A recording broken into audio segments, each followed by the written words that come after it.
2 יפה מאוד. 3 4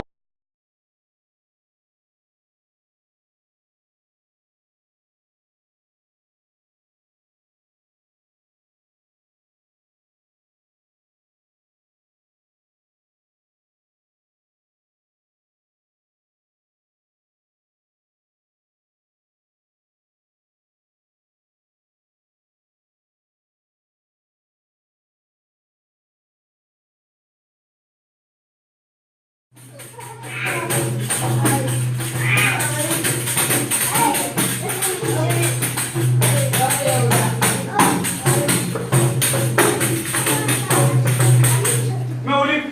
ישיבה יפה. כולם ישיבה יפה, עיניים על הגל זקוף. לא נורא, לא נורא. צריך שורה שנייה. אין לנו לא שווים תחת השולחנות. וצריך שורה שנייה. הם לא מסתירים, זה בסדר. אתם רואים אותי, אתה רואה אותי? אתה רואה את העיניים שלי? זה מספיק. יפה. כולם הצליחו? כן. אנחנו הרבה מאוד ילדים. בכיתה שהיא לא כל כך גדולה, אז אנחנו צריכים להיות זהירים. קודם כל אני צריך להיזהר על החברים שלי. לפני שאני נזהר לעצמי, אני נזהר לא לתת מכה לחברים שלי, ואחרי זה אני נזהר. אם אני רואה מישהו שהרגל שלו פה מול הפרצוף שלי, אני אמשיך לעשות את התרגיל ויחכה שהוא יפגע בי, אז אני אעצור שנייה, אני אקח צעד אחורה, הנה שכולם יתקדמו, שיש לי מקום, ויעשה את התרגיל בכיף שלי לאט לאט, בלי למהר, בלי שיהיה לי סכנה לקבל מכה. חושבים שאתם יכולים לעשות את זה? בואו נעשה עוד ניסיון, לראות אם אתם מתקדמים עכשיו. אנחנו עדיין עושים את זה עם הפנים לחלונות.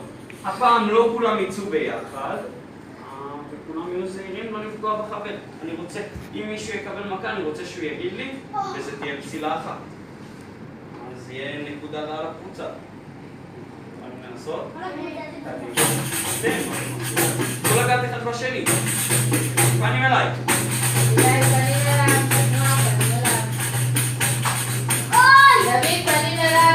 נקודה רעה.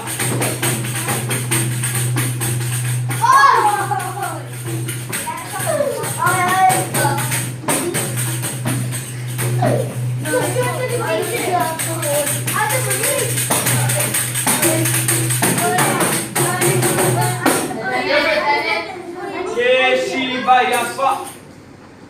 מעולים. אני חייב לעשות... אני ראשון כמו שני. אני ראשון. אני עשיתי את זה ראשון.